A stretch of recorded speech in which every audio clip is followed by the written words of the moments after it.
Untuk kuping itu kan bukan perut ya, tapi rongga hidung ini rongga.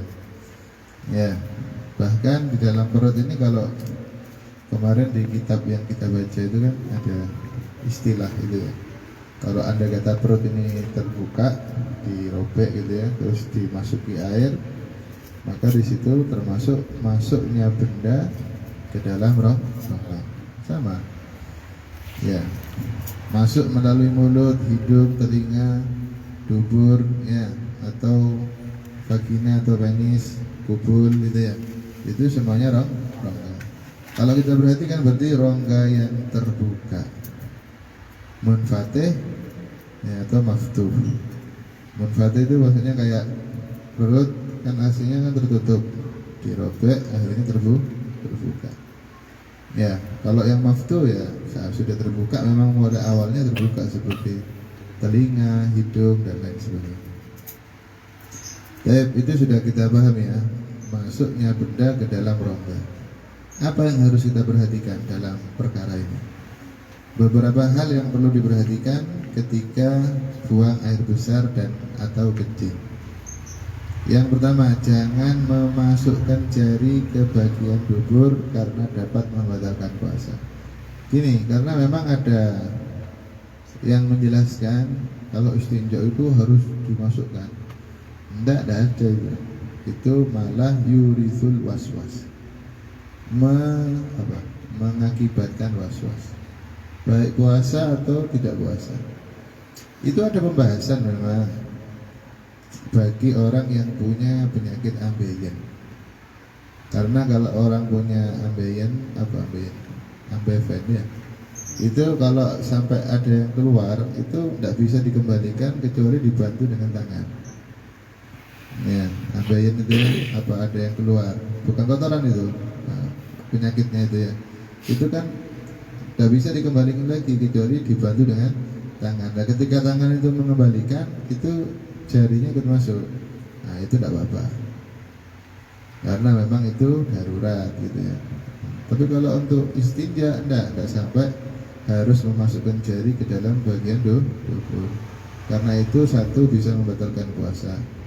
Kalau di luar puasa itu yurithul waswas, mengakibatkan waswas. Sering kita dengar itu beredar di media, bahkan ada sebagian ustadz juga menjelaskan seperti itu.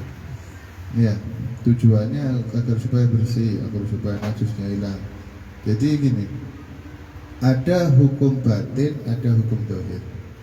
Manusia ini di dalamnya itu ada najis, itu namanya hukum batin, gitu ya.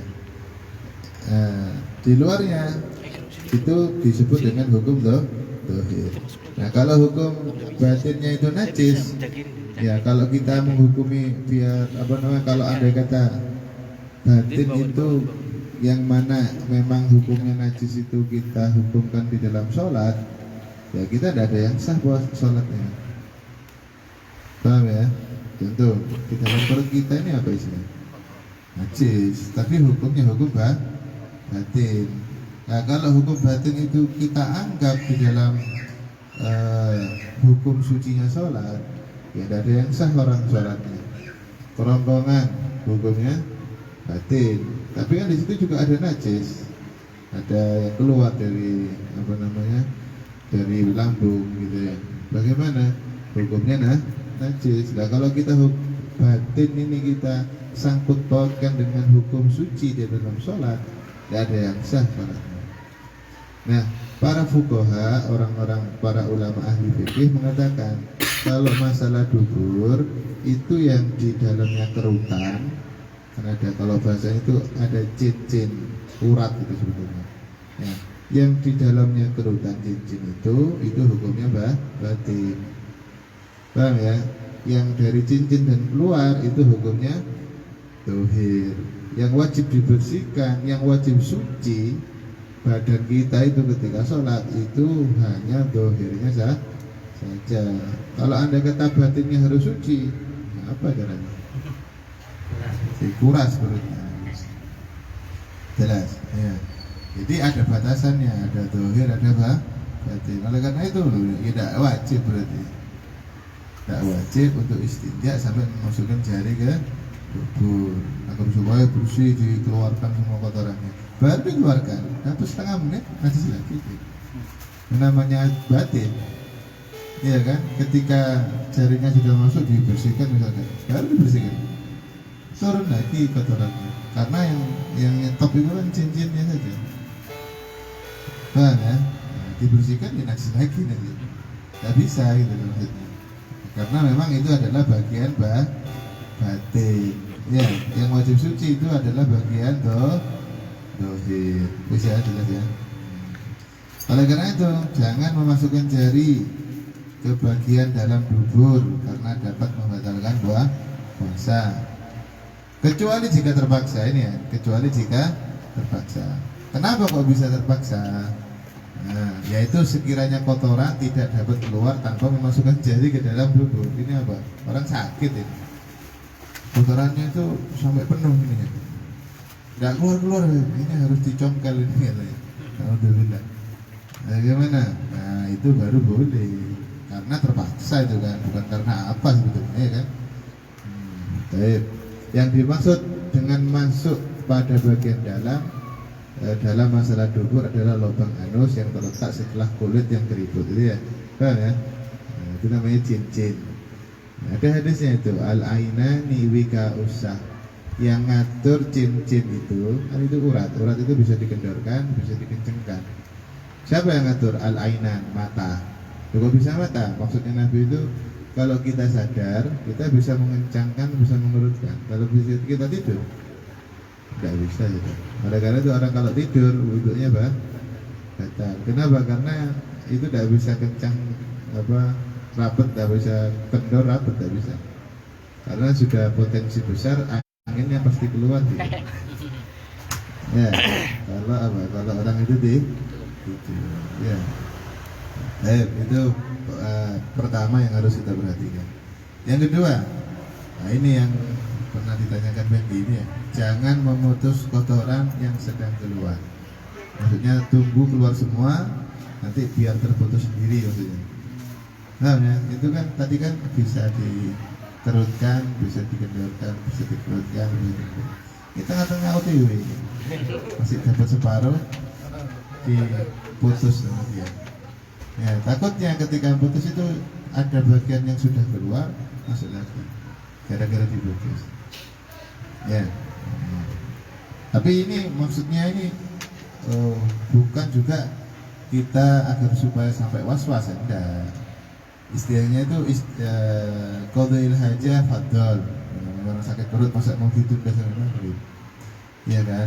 Silahkan qadha'il hajah, cuma jangan teledor. Jangan sembrono gitu loh maksudnya. Ya, qadha'il hajah. Kata waktu istinjanya ketika nyiram airnya itu jangan dari bawah. Jadi disiram dari atas. Kalau dari bawah itu ya masuk ke dalam.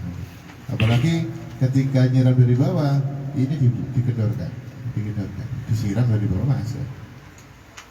Jelas ya? Nah, itu yang harus diperhatikan. Yang ketiga, jangan buang air besar dengan cara menempelkan bagian dubur atau pantat ke dalam air di sungai. Seperti di sungai kan tenggelam separuh itu ya, pantatnya ya. Ya, kelihatan ininya aja, sisanya tenggelam. Ya, biar langsung mengalir ini. Nah, langsung larut. Sebab air tidak dapat masuk pada bagian dalam sehingga membatalkan puasa. Yang terakhir bagi wanita, ini kalau tadi kan kalau buang air besar tadi ya, itu laki-laki atau wanita sama. Kalau ketika buang air kecil, kalau bagi wanita bagaimana? Saat istinja agar pelan-pelan dan berhati-hati jangan sampai ada air yang masuk pada bagian dalam. Ya, demikian juga jangan memasukkan jari ke bagian dalam vagina untuk istinja juga. Ya, enggak, yang dimaksud bagian dalam adalah dalam masalah vagina adalah bagian yang tidak terlihat dari vagina ketika jongkok. Mereka paham sendiri. Ya, para wanita tadi itu. Jelas ya? Paham ya? Berikutnya yang harus kita perhatikan dalam poin nomor 1 yaitu tentang rukun puasa, yaitu masuknya benda ke dalam rongga, kan gitu ya. Kan poin nomor 1 ini kan termasuk daripada hal-hal yang membatalkan puasa, masuknya benda ke dalam rongga. Yang kita bahas lagi yaitu hukum suntik dan infus. Ini yang sering kita jumpai. Bagaimana Beb kalau kita itu sedang puasa, kita itu disuntik?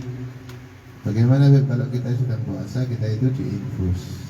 Di kitab yang sudah kita baca itu ada 3 istilah. Ada al-huknah sarajiyah, ada al-huknah adhariyah, ada al-huknah apa itu sebutnya? Sarajiyah, adhariyah, sama al-huknah apa itu? Lupa di kitab hijau itu. Ada bahasa Arabnya itu al-huknah sarajiyah, al-huknah adhariyah, sama al-huknah ya istilahnya ada istilah al-huknah atau al-ibrah sama saja. Iya, di halaman berapa? Hah?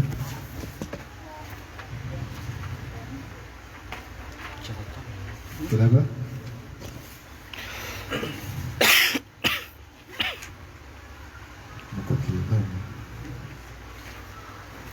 Ada istilahnya. Anda juga nyari apa? Sarjiyah atau dia? Anda cari maknanya. Sarjiyah, waridiyah, al-hukn atau al-huknah waridiyah, al-huknah sarjiyah, sama al-huknah adhaliyah. Kalau al-huknah sarjiyah itu tembak itu. Ada orang kalau sakit kadang-kadang apa itu? Dulu anak-anak kecil itu apa? Yang dikasihkan obat lewat dulurnya gitu. Apa namanya? Peluru, obat peluru itu. Sakit apa itu? Cacingan gitu. Ya susah BL biasanya. Nah itu namanya sarjiyah. Ya, kalau waridiyah itu suntikan yang masuk ke urat nadi. Kalau yang adhaliyah itu yang tidak masuk ke urat, seperti di bahu, ya seperti di pantat, itu kan yang disuntikkan kan bukan ini ya, bukan urat nadinya, tapi ke dagingnya, nanti diserap sama dagingnya, ya kan? Itu namanya adhaliyah. Kalau waridiyah, warid urat nadi. Nah itu nanti akan dibahas lagi. Nah, suntik dan infus. Ya jelas ya. Para ulama berbeda pendapat mengenai hukum suntik dan infus. Ada yang menyatakan membatalkan secara mutlak. Wis batal wis. Mau adhaliyah, mau sarjiyah batal. Mau di paha, mau di pantat, mau di urat batal. Ini pendapat yang pertama. Ada yang berpendapat tidak membatalkan secara mutlak. Tidak secara mutlak begitu. Ada perinciannya. Ya, ada yang mentafsir. Oh bukan. Pendapat yang kedua tidak membatalkan secara mutlak. Yang kedua ini, maksudnya apa? Semuanya tidak ada yang batal. Mau waridiyah, mau tapi bukan yang peluru tadi. Kalau peluru batal itu. Mau yang apa? Di urat, mau di paha, mau di pantat, itu semuanya tidak ada yang batal. Ini pendapat yang kedua. Pendapat yang ketiga ada yang mentafsir. Tafsir itu maksudnya dirinci. Kalau ini batal, kalau ini tidak. Ini jika dapat membuat tubuh merasa segar layaknya sehabis makan, maka membatalkan. Apa ini? Infus ya? Infus ini atau vitamin gitu ya. Kadang-kadang lemas, habis itu dikasih suplemen, terus langsung segar. Nah, itu batal katanya. Kalau tidak berarti tidak batal. Dan kemarin begitu ya. Untuk lebih berhati-hati, sebaiknya suntik atau infus sedapat mungkin dilakukan pada malam hari. Kalau bisa, agar supaya puasa kita sah menurut kesepakatan ulama, agar supaya ulama semua mengatakan sah. Tadi kan ada yang mengatakan begini, semuanya batal, gitu ya. Ini yang bahaya, yang nggak enak gitu loh. Nah, kalau kita mau berhati-hati ya, kalau bisa ditunda, maka ditunda di malam hari. Kalau enggak ya, ya gimana lagi, gitu ya. Namun jika keadaan mendesak dan tidak memungkinkan untuk menundanya sampai malam hari, maka sebaiknya kita mengqadha puasa tersebut ya. Ini kan cuma begitu aja ya. Kalau kita kemarin membaca di mana yang kita baca ini, beliau adalah Habib Abdullah bin Mahfud bin Muhammad Al-Haddad. Beliau menjelaskan perbedaan antara suntikan yang di paha, di bahu sama di pantat, dengan suntikan yang masuk ke dalam rongga, ke urat tadi. Beliau berpendapat kalau di urat mau seger mau tidak seger batal.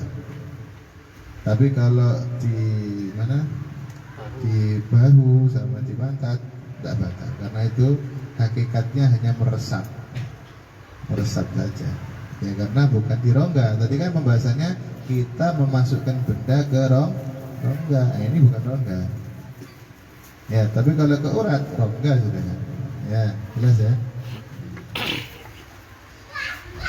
Berikutnya yang kita harus perhatikan masalah masuknya benda. Ya, jadi ada istilah masuk, ada istilah keluar ya. Nah, oleh karena itu ada istilah hukum dahak. Tadi masalah suntik dan infus sudah kita bahas. Kalau mau aman, ya wis, jangan suntik, jangan infus di siang hari. Kecuali kalau mendesak. Ya, kalau mau mendesak, silahkan mau ambil pendapat yang mutlak, tidak batal, ya kan enak itu. Tapi laksanakan. Kalau mau hati-hati nanti setelah Ramadan dibatalkan. Ya, mau hati-hati gitu ya. Nah, kita itu kalau hati-hati kan enak. Nah, sekarang hukum dahak. Jika berada pada batas luar, nah ini tadi kan sudah saya bahas, ada tubuh ini ada batas luar, ada batas dalam, ada dohir, ada batin. Beda-beda seperti kayak dubur tadi itu kan ada batas luar, ada batas dalam, ya, paham ya? Ini juga sama, dahak kerongkongan berarti, rongga kerongkongan. Ada batas luar, ada batas dalam. Oleh karena itu di sini disebutkan jika berada pada batas luar, mana batas luar? Yaitu makhraj, tempat keluarnya huruf kha. Iya, ha, tidak ada titiknya itu ya. Huruf ha, maka wajib untuk diludahkan. Ini ca. Dan ini tulisan orang-orang, tulisan apa? Tajwid. Ya, agar supaya untuk membedakan mana hak yang tipis dengan hak yang tebal. Kalau hak yang tebal tidak ada itunya, tidak ada C-nya. Hak. Nah, kalau hak yang tipis itu ditanamai C bukan untuk diucapkan, tapi untuk menipiskan. Hak. Ya, kalau gitu kalau belajar pakai tulisan tanpa guru, fasyaitan syekhun lahu. Ya, kan begitu ya. Nah, barang siapa yang berguru belajar tanpa berguru, ya setan gurunya. Mana sudah belajar buku 20 jilid, hatam semuanya, ada gurunya enggak? Tidak ada. Akhirnya ini huruf ca katanya. Ya. Padahal huruf C kalau dulu guru saya, enggak, itu bukan untuk dibaca, itu untuk membedakan antara hak tipis dengan hak tebal. Kalau hak tebal itu hak, ya beda. Alhamdulillah dengan alhamdulillah beda. Ya, hak tebal dengan Allahu, hak tebal. Jangan Allahu, ya itu hak. Ya apa artinya itu? Nah, ya, alhamdulillah. Ini maksudnya dia tuh fasih ngomongnya. Alhamdulillah. Berarti hanya salah. Alhamdulillah. Ya, hak tebal. Ya. Maka wajib untuk diludahkan katanya. Maksudnya dahak itu kalau sudah di luar itu di mana? Apakah nunggu di mulut? Enggak. Kalau sudah di batasan huruf ha, itu berarti apa? Harus diludahkan. Ya, kalau sudah berada di apa? Di batasan dalam, yaitu huruf hamzah. Oh, ini beda lagi, dulu yang saya jelaskan itu ada antara kha sama a. Kalau ini huruf hamzah a, ini lebih dalam lagi ya, lebih enak lagi nih ya. A, dalam itu a itu. A. Nah, kalau orang dulu tuh kalau belajar tajwid mau ngomong hamzah itu dibuka mulutnya. A. Bukaan mulutnya. A. Ya, dalam memang. Nah, di dalam. Ya, suruh buka. Kalau beda lagi, kurang dalam. Kalau dibuka dalam itu. Ya, dalam ya. Kalau ada rasanya ya, kayak ada sedikit ditutup apa namanya, kerongkongannya itu ya, ada sedikit ditahan sehingga keluar huruf H. Ya, ketika dibuka lebar-lebar maka keluar hurufnya A. Ya kan, dalam kan A itu. Kalau dalam itu batasan dalam batin. Kalau masih di huruf A itu tidak apa-apa, meskipun tidak diludahkan, ditelan lagi tidak apa-apa. Ya, tapi kalau ludah bagaimana?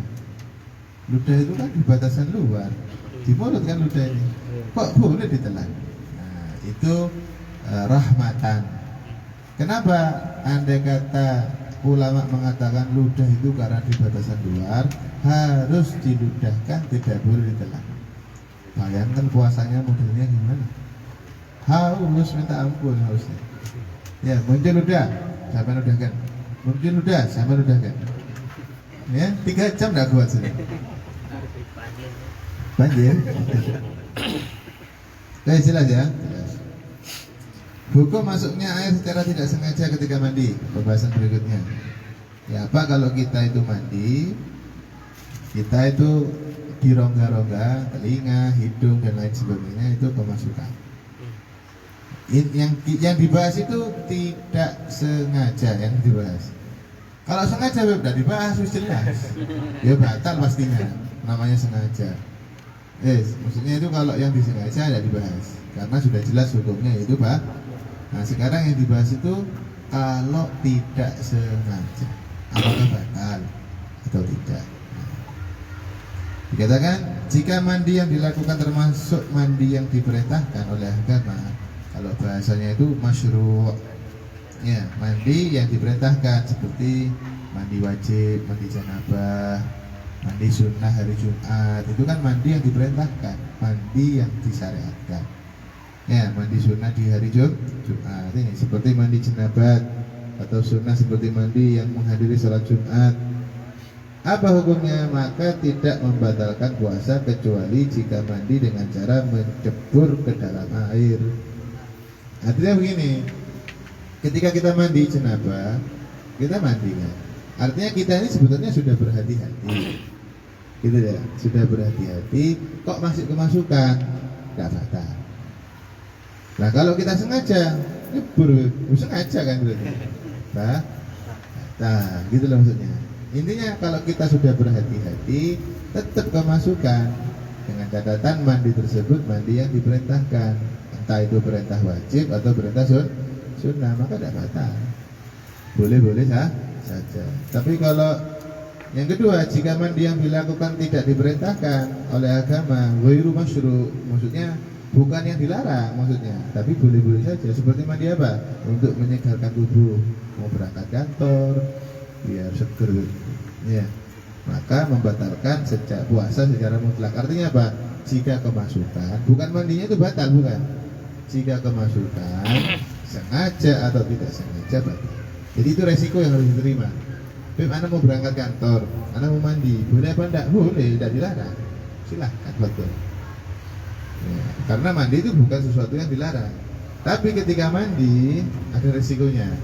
Jika kamu kemasukan, meskipun tidak sengaja, maka puasanya Terus bagaimana mandinya? Yo, jangan dibasuh kepalanya, sedikit aja wis, di badannya saja. Ya, agar supaya tidak sampai kemasukan di yang rentan itu kan ini ya, kuping ya, hidung yang rentan. Kalau cuma ini aja, enggak ya, aman aja itu. Jelas ya. Tapi kalau mandi sunnah, mau berangkat sholat Jumat, basuh semua, tidak ada masalah. Karena memang harus dibasuh semua agar supaya dapat sunnah. Cuma harus hati-hati. Maksudnya jangan trader mandinya. Waduh, disiram kupingnya. Ya, kemasukan duit, tidak sengaja. Apanya tidak sengaja? Disiram kupingnya. Ya batal, ya. Seperti kayak nyebur ke kolam, batal. Meskipun anak cuma nyebur tapi airnya masuk sendiri. Gitu. Jelas ya ini ya, jelas. Hukum masuknya benda ke dalam telinga. Nah ini, hukum masuknya benda ke dalam telinga. Kalau tadi air, jelas. Ini benda secara umum. Mau bersihin tempat atau apa. Menurut pendapat yang kuat dalam mazhab Syafi'i, masuknya benda melalui telinga dapat membatalkan puasa. Namun menurut Imam Abu Ali Al-Sinji, Qadhi Husain dan Imam Fawrani tidak membatalkan puasa. Pendapat ini telah ditasih oleh Imam Ghazali. Jadi begini, kalau yang pernah saya terima itu antara dua pendapat ini begini, antara masuk itu terlalu dalam sama tidak terlalu dalam. Rasanya kalau kadang-kadang kan gatel sampai gini kan, nah, sudah tidak apa-apa, toh masih ada pendapatnya Imam Ghazali. Tapi kalau sampai tempat dimasuk jangan gitu loh maksudnya. Paham ya? Kadang-kadang cukup hidung ya, ada gatel, ada kotor, ada kotorannya, tidak apa-apa, sampai bersihkan. Tapi kalau sampai dimasukkan belum apa swab ya batal gitu loh maksudnya. Nah, paham ya, jelas ya? Nah, ini kan ini enak, ini rahmat ini pendapatnya Imam Ghazali. Jadi kalau ada benda masuk itu tidak batal ya. Tapi yang pernah saya terima itu ya, maksudnya benda masuk itu misalkan telinganya gatel kan kita ketika puasa ini ya, bagaimana ini ketika puasa gini, tidak ada masalah gitu. Imam Ghazali tuh mengatakan tidak ada masalah ya. Tapi kalau kita mau pendapat yang kuat, batal ini, batal sudah, jelas ya. Nah, tapi itu tidak mungkin kita ambil ya, berat itu. Apalagi kalau kita kadang-kadang sudah kebiasa lagi enak-enak duduk ya, ya batal semua puasanya. Tahu ya, batal semua nanti puasanya orang-orang ini. Nanti kadang-kadang duduk. Batal. Tidak batal lah menurut pendapat yang Imam Ghazali. Banyak ini Qadhi Husain, Imam Fawrani, kuat juga. Ya, tapi bukan sampai dimasukkan sangat dalam seperti katembat ya, batal kayak itu. Ya jelas ya, batal kayak itu. Baik. Yang kedua dari perkara yang membatalkan puasa, yang pertama masuknya benda, yang kedua muntah yang disengaja. Muntah yang disengaja itu membatalkan puasa. Jadi keluarnya itu membatalkan puasa. Muntahnya itu yang membatalkan puasa. Jadi kalau dahak tadi itu masih di dalam, bukan keluar dengan sendirinya, tapi kita yang mengeluarkan. Ya, dikeluarkan dahaknya. Batal. Sama kayak muntah. Jelas ya. Sama kayak muntah. Tadi itu kan dahak mungkin batuk atau keluar dengan sendirinya. Kalau sudah di batasan ini, maka harus dikeluarkan, tidak boleh jalan lagi. Kalau di batasan keluar. Kalau masih di batasan dalam, sampai antaran lagi tidak apa-apa. Kan begitu tadi penjelasannya. Ya, muntah dengan sengaja, tidak ada pembahasan di sini. Batal, langsung wes. Ya. Yang ketiga, jima atau hubungan badan meskipun tidak sampai keluar spermanya. Ada yang mengatakan, kan masih tidak sampai keluar. Jimanya itu, hubungan badannya itu sudah membatalkan puasa. Yang keempat, keluar maninya, gitu loh. Tapi jika sengaja keluarnya. Kalau dikatakan yang disebabkan oleh yang pertama istimna, sengaja untuk mengeluarkan mani dengan cara apapun, maka itu membatalkan puasa. Dengan cara apapun itu kadang dengan cara melihat. Ya, lihat, Iya kan? bila lihat film Masya misalnya. Allah. Nah, bagaimana? Enggak, bagaimana? Enggak ngapa-ngapain. Cuma lihat toh, syahwat keluar dulu, udah bisa. Namanya itu membatalkan puasa. Yang kedua, persentuhan kulit secara langsung. Ya, selaman sama perempuan. Ya, ini istri saya sendiri. Bodoh aja. Ya, kalau selaman dengan perempuan, nggak usah dibahas ya, haram hukumnya. Ya, persentuhan kulit secara langsung tanpa penghalang antara laki-laki dan perempuan, dan yang tidak memiliki hubungan mahram walaupun tanpa disertai syahwat. Jadi kalau sama mahramnya, siapa mahramnya itu? Saudara, ibunya, saudaranya perempuan gitu ya. Itu kan tidak ada syahwatnya. Paham ya? Berarti tidak boleh salaman baik suami istri. Boleh. Kalau ada syahwat baru tidak boleh. Jelas ya? Memandang atau membayangkan sesuatu yang biasanya dapat membuat yang bersangkutan keluar maninya. Ya, membayangkan artis misalnya. Paham ya? Tidak boleh. Ya, jika memang sampai mengeluarkan daripada air mani. Jelas ya? Adapun keluar mani yang disebabkan oleh mimpi basah, maka tidak membatalkan puasa. Ya masa sampai jangan mimpi, nggak bisa ya. Ya, jangan mimpi, nggak bisa. Intinya tadi itu kalau poin A, B sama C itu lebih mengarah kepada unsur kesengajaan. Baik unsur kesengajaannya itu dengan cara apapun. Yang nomor 5, head. Itu perkara-perkara yang membatalkan puasa. Head batal puasanya. Nifas batal. Nomor 7, melahirkan batal. Lebih biasanya melahirkan itu langsung nifas. Iya jika langsung. Ada yang enggak? Misal contoh, tanggal 1 ada seorang perempuan melahirkan. Siang melahirkannya itu batal juga puasanya. Jika memang keluar nifasnya setelah itu berarti nyambung nifasnya. Kadang-kadang enggak. Setelah melahirkan dilihat ada nifasnya 2 hari, 3 hari baru keluar nifasnya. Ketika nifasnya keluar baru batal puasanya. Kemarin kalau hari kedua, hari ketiga berarti wajib puasa. Jika kuat ya wajib. Jika kuat, ya, rata-rata nggak kuat ya masih ya. Sakit itu berarti kan dihubungkan dengan perkara sakit. Wajib jika kuat, jika tidak kuat ya boleh untuk tidak puasa. Ya, orang-orang dulu katanya langsung habis melahirkan nak jalan ada. Iya, jalan. Ya, kuat-kuat ya. Habis melahirkan dapat 1 jam, 2 jam. Ya kan, disuruh gendong anaknya sudah. Bisa. Dulu lebih itu. Baik. Yang ke-8 yang membatalkan puasa, hilangnya akal. Baik disebabkan oleh gila. Jadi akalnya itu hilang gara-gara gila, gara-gara pingsan, atau gara-gara epilepsi, ayan, atau mabuk. Nah, itu semuanya membatalkan puasa. Ya, membatalkan puasa. Tapi itu masalah pingsan itu sebetulnya ada perinciannya. Nanti akan rinci. Yang ke-9, murtad. Meskipun hanya sebentar itu sudah dikatakan membatalkan puasa. Baik, anak kembali ke nomor 8. Hilangnya akal. Kalau gila sudah tidak ada perincian, tidak ada pembahasan, batal puasa. Gilanya sengaja atau tidak sengaja, gilanya sebentar atau lama, batal puasa. Kalau gila. Epilepsi sama, karena itu termasuk penyakit. Jika epilepsi ayan, maka dosa baby udah orang ayan ya. Tapi intinya batal.